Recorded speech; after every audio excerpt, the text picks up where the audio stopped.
Hello there, my name is Dr. Ray Lopez, and I will be teaching the online class for Psychology 3153, Sensation and Perception. Now, there are two sections of this class running concurrently. They are sections 001 and 002. So check out the link on Blackboard, or check out the when you log into Blackboard, check out the course number, and it'll say like Psy 3153-001 or 002. That's the section that you're in. So I assume that since you're listening to this recording, you have made it into the Blackboard site. You have clicked on this link, and now you're listening to me talk. The next thing I want you to do is to pull up a copy of the syllabus, because we're going to go over that, so that we can sort of go over all the rules of the road for the course. So if you need a minute, go ahead and stop this recording, find the copy of the syllabus, which you can get to by clicking on the link under Content in Blackboard. If you look on the left-hand side, you should see a link there called Content. If you click on that, you can go to the link that will take you to the site that contains the syllabus. So the objectives of this course, the objectives are to examine how humans and other animals sense and perceive the world. This is much more complicated than you think it is. People, because of the way we use cameras on our phones and we use recorders on our phones, and it's real easy for us to use a device that can record and see, right? So we kind of assume, well, yeah, we kind of understand how it works, but in fact, we don't. There's a lot of complexity involved in how we take in all of the different energy of the world and turn it into sensations. So one of the things I want you to hold in your head during this entire class is this notion of a living organism that has different receptors for detecting different types of energy in the world. That energy might be light photons, that energy might be vibrations of air, that energy might be temperature, hot and cold. That energy might be motion, movement, actual movement on your body. We have different receptors that take that energy from the outside world, turn it into neural signals, and then channel those neural signals into our central nervous system, where they are processed and ultimately turned into perceptions. The act of taking the energy from the outside world and converting it into neural signals is generally what we refer to as sensation. And then the act of taking all those neural signals and making some sort of meaning out of them is generally what we refer to as perception. So that's how it all works together. So that's the whole process we're going to talk about. We're going to be talking about vision, kinesthetic sense, audition, hearing, taste, smell, all of the senses that we know and love. We're going to be talking about those.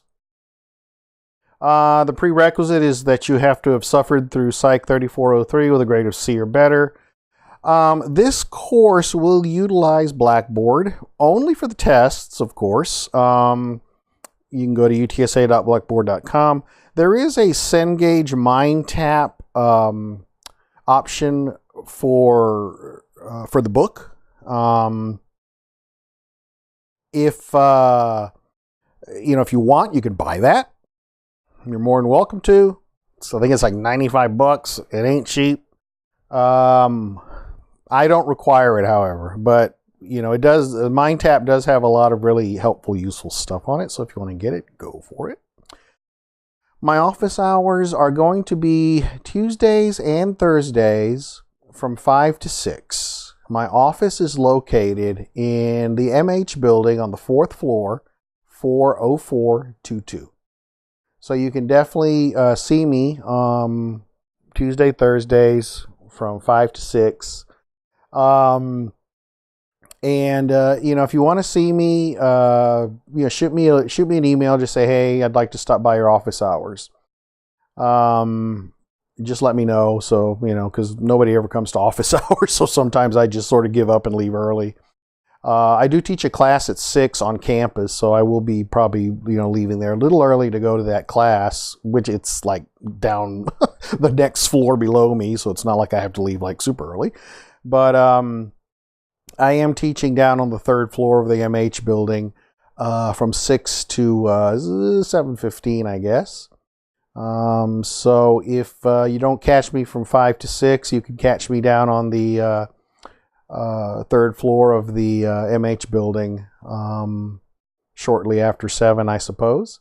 And if none of these times work for you, shoot me an email, let me know, and we can meet. We can pick a time where we can meet that works better for you. So just let me know when we can meet, and if these times don't work for you, and I'll be more than happy to do that.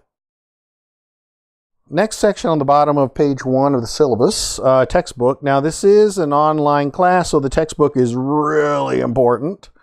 The textbook is essential. All the information from the exams will come from the textbook, and the textbook is the 10th edition of the Goldstein and Brockmole textbook, and the information is down at the bottom of page 1 of the syllabus. If you guys hear about a cheaper alternative to buying the book or renting the book, let me know, and share it with your classmates, so that we can help each other out and not have to pay so much money for these crazy amounts of money for these textbooks. Page 2, policy on lectures. Now the lectures are in video format, and they're posted on YouTube, and I have a link there that you can follow to get to the playlist in YouTube. Now, and I also have that link, going through Blackboard. These videos, there are a lot of videos. Each chapter is got roughly about 2 hours worth of lectures. Each chapter will be covered by 5 to 7 lecture videos. Each video is anywhere from 10 to 20 minutes long. I sort of chopped them up so that it makes it a little bit easier for you to watch them.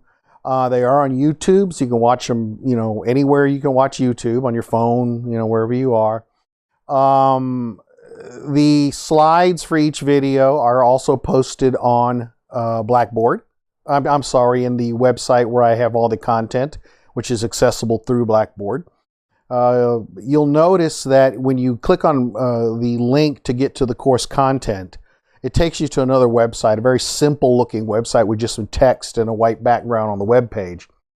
This is the site where I actually keep all the content, the links and everything for the course. Over the years, I got sick of Blackboard eating all my things every year, so I just said, screw it, I'm just going to keep everything on my own site.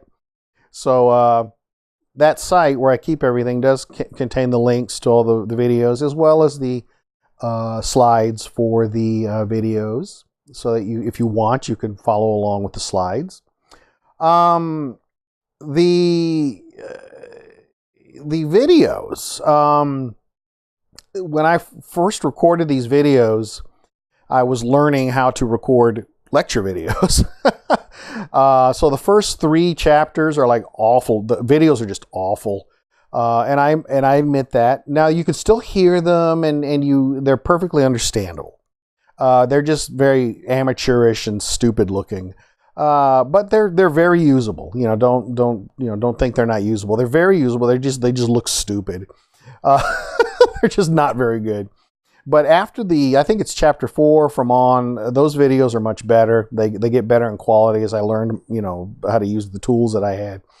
So, don't be dismayed by seeing those first 3 chapters. The videos do get better as you go along. Now, there's no way for me to monitor who watches the videos. I can't monitor who's watching them, and I don't really care to. This is kind of like a college course. This is an upper division class. It's kind of like coming to lecture. You're more than welcome to come to lecture, or not. It's your money. You're you do what you got to do. You're adults. But I did put a lot of effort into these videos. If you have a question about anything in the videos, please, by all means, shoot me an email.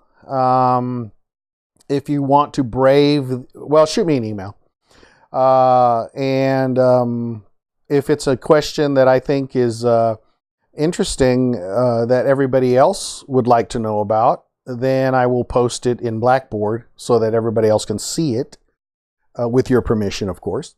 But otherwise, if you have a question about anything in the videos, shoot me an email, and we'll talk about, whatever.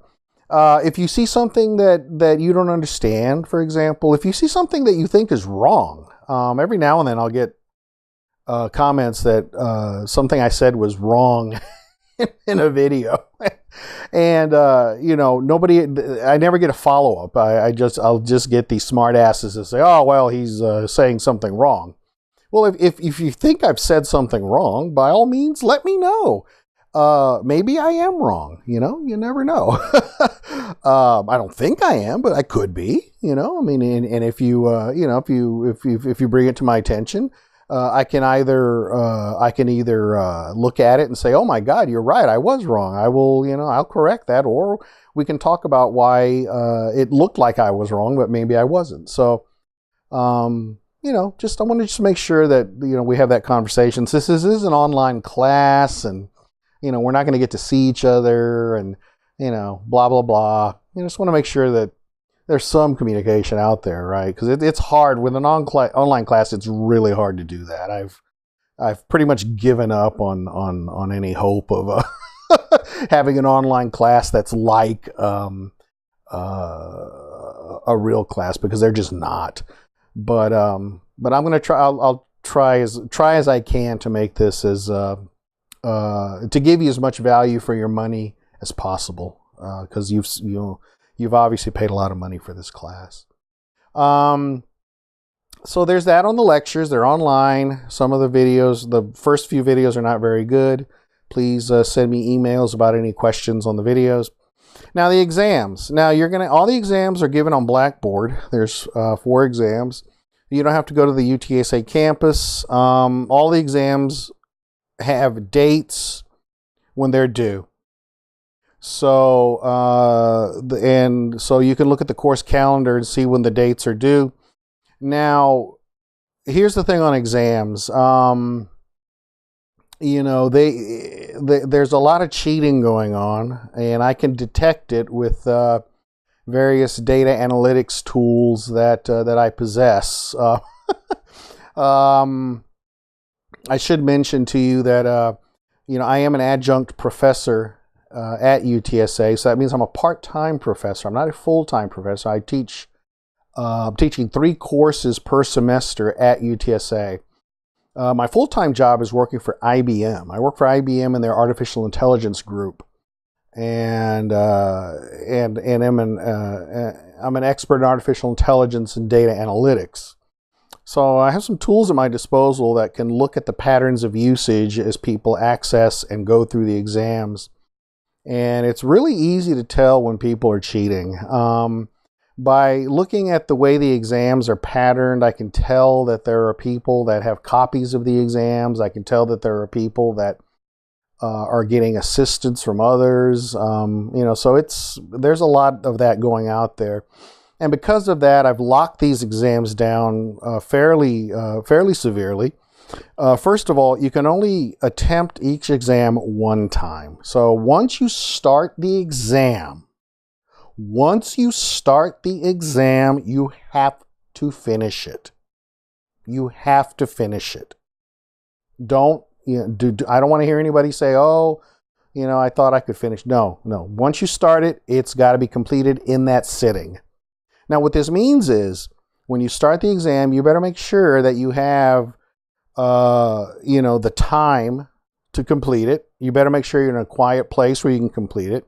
You better make sure your computer or your device is not going to reboot on you or die on you, and you better make sure that your internet connection is reliable.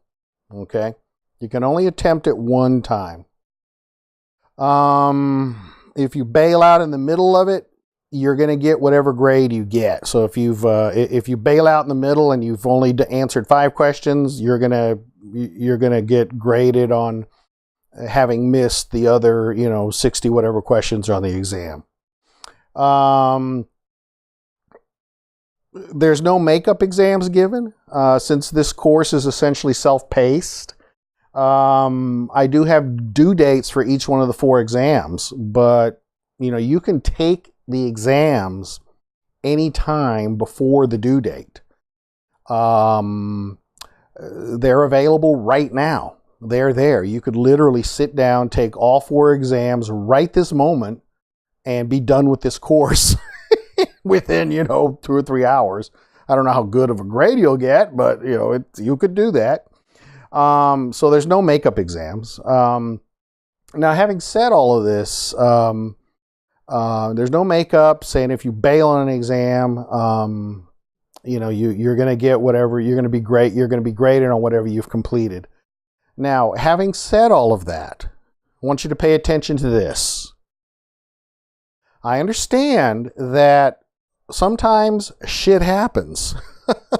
For example, you're in the middle of an exam and inexplicably your usually reliable internet connection craps out on you. Or your usually reliable computer craps out on you. Or what does tend to happen sometimes is Blackboard decides to crap out on you. I mean, Blackboard will decide, we're going to do maintenance on Blackboard tonight. Yeah, that happens. Stuff like that happens. And so you're going to be sitting there taking your exam, then all of a sudden, bam, it's going to crap out on you. And then you're going to freak out. You're going to think, oh my God, he's not going to let me do a retake. And, if I bail out, that's what I get. So I'm screwed. That's not true. Okay. That is not true. If that happens to you, let me know immediately. So if you're taking the exam and it craps out on you for some reason, send me an email. Say, hey, Dr. Lopez, I was taking the exam. It was, 9 o'clock at night, and all of a sudden my internet connection died. Now, I have a way of going in and looking at the logs to see what happened. And if it does, in fact, show me that your session timed out because because it was not able to connect with your client, that'll tell me right then and there, yeah, I mean, it looks like there was a problem with the internet connection between the server and the client, and I can tell that. I can say, yes, this person's telling me the truth. I'll go ahead and say, okay, no problem. Have the exam completed by, next couple days or whatever it is. And I will give you you will not lose any points on the exam. Okay? So if the exam craps out on you, send me an email, let me know immediately, and we'll fix it. There's nothing to worry about. Absolutely nothing to worry about. I just want to make sure you guys understand that. The grading system, there's 4 exams. You're going to be graded on these 4 exams. Each exam counts for 25% of the grade. No extra credit will be given. The exams do have due dates associated with them. This due date is usually a Saturday night. So in February, March, April, and May, in the first half of each one of those months, you're going to have 1 exam due on a Saturday night. It's usually due at 11:59 p.m. on a particular Saturday night. So you're going to have at least 1 Saturday night where that's screwed up because you have to take this exam. But I made it on Saturday. That over the years that I've been teaching this course online, Saturday seems to be a really popular time to have exams due. Because you can, most people aren't working on a Saturday, although I understand some of you will be working. But they'll be due on a Saturday night. And 4 exams, each one counts 25% of your grade. Pretty straightforward. Okay, that's pretty much it. On the next page, on page 3 of the syllabus, at the top, you see Student Disability Services. If you've been working with Student Disability Services, SDS, and you have a documented medically approved disability and you've worked with them, they will contact me and I will make provisions on the Blackboard system to help you out. If you do have a documented disability, by all means take advantage of Student Disability Services. They are awesome. They are really awesome. They are very good at what they do. They work very well with professors to accommodate all the different types of disabilities that are out there. I really enjoy working with them, and I enjoy making students with disabilities' lives easier to help them to succeed. I think it's a great thing.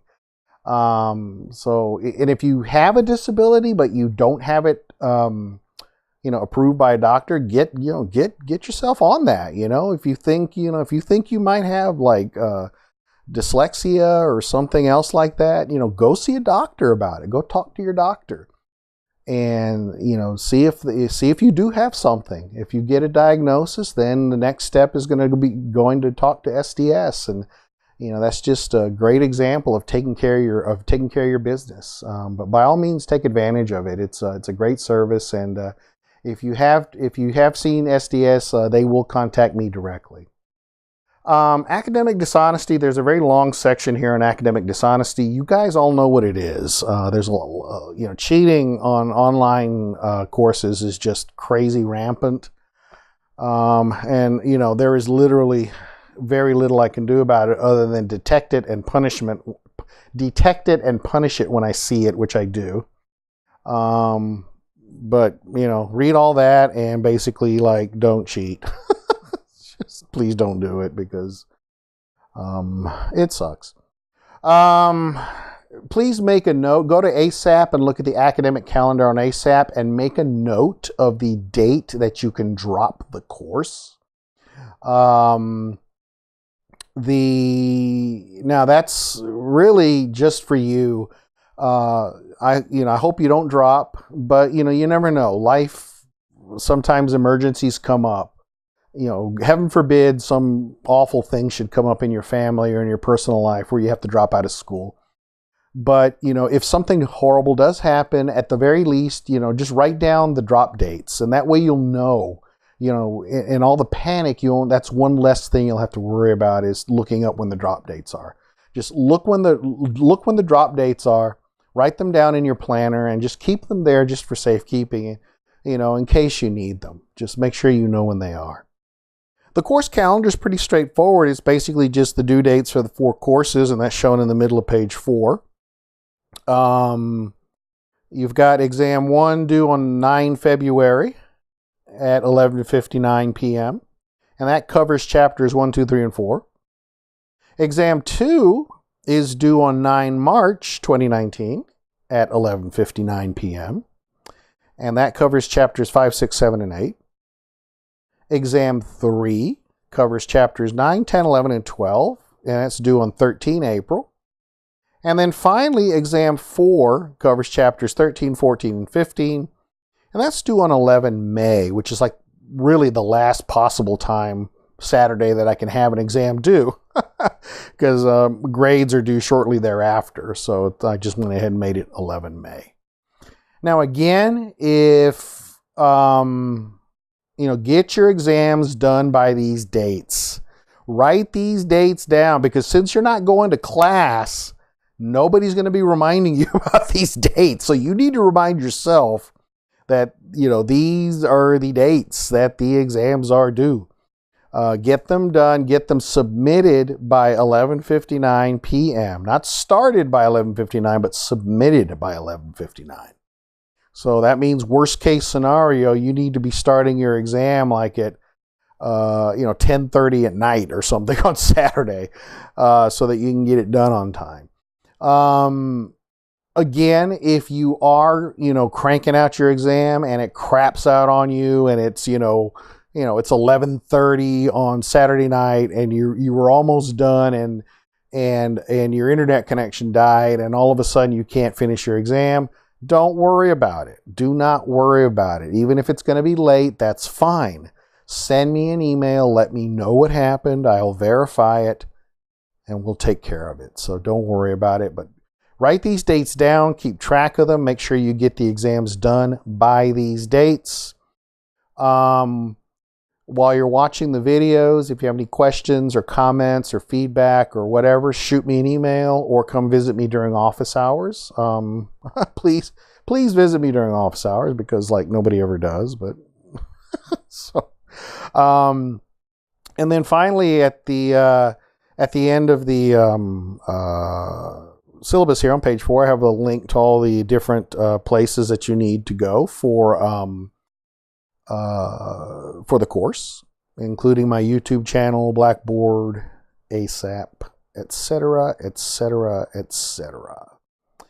So to summarize, my name is Ray Lopez. This is Sensation and Perception for Spring 2019. You're going to be learning about the psychological science of sensation and perception. And we're going to cover all the major senses, from vision all the way to touch and smell and kinesthetic sense. The course consists of a book, the textbook, the Brockbone and Goldstein textbook, along with a series of videos for each chapter. I've covered each chapter in about 2 hours worth of lectures. And they are on YouTube so that you can watch them at your leisure. Once you've watched the videos and read the chapters and understood the chapters, you can then attempt the test. You can only attempt to test one time. If it bombs out on you, don't worry about it. If the test breaks or if your internet connection breaks during your one time taking the test, shoot me an email as soon as it happens and we will take care of it. But you have 4 exams that you have to take care of in this manner. Each of the exams counts for 25% of your grade. And the exams are all due at 11:59 p.m. on a Saturday night, on 4 Saturday nights across the spring 2019 semester. And once again, my office is in the MH building, the McKinney Humanities building. It is room 404.22, 4.04.22. My office hours are Tuesdays to Thursdays from 5 o'clock in the evening to 6 o'clock in the evening. I teach from 6 in the evening till 7:15 in the evening on the 3rd floor of the MH building. So you're welcome to come down there. If you see me teaching down there, you're welcome to come down there and talk to me after class as well. And if none of these hours work for you, then you please shoot me an email. We'll set up a time that does work for you if you'd like to talk. That's about it. If you have any other questions, please let me know. And otherwise, best of luck to you. And I hope you learned something new. Take care.